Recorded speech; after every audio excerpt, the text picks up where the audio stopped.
Are you in danger of being foreclosed on? Guess what? There's a loophole that all homeowners must know about that can keep the banks from taking your house. Fox News legal analyst Bob Massey is here with me to explain. Good morning to you, Bob. Good morning, Gretchen. All right, so this is so complicated, but I want to try and break it down because it's so important. And you say it all deals with the MERS, M-E-R-S, the curse of the MERS. Yes. What the heck is that? All right, so our viewers understand this is complicated. MERS was put into effect about 10 years ago, actually by the lenders and Freddie and Fannie. And what it was, there's so many mortgages, millions that were chopped up. There was this electronic registration system that was used to actually register your mortgage. So when you went to buy a home, depending upon who your lender was, and depending upon what they did with the mortgage, this was a system electronically to record your mortgage because that's how complicated it was. So it is a system of registration that was in effect over 10 years ago. Okay, so now how can that come into play for some 62 million homeowners who may face foreclosure?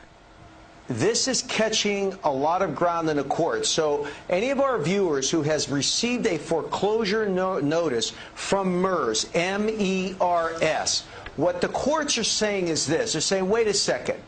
You are nothing more but a portal or a way to record your documents for the lenders.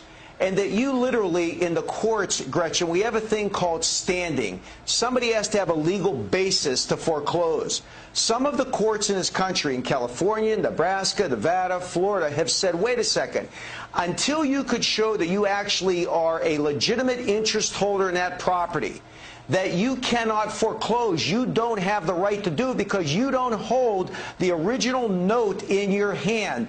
Therefore, you're nothing more than a fiction that was created by the lenders, and the courts are basically restraining the foreclosures based on the MERS theory. So any of our viewers out there who have received this, I've been involved in a lot of this litigation. They need to look and have it studied by a lawyer for purpose of seeing if they can stop the foreclosure.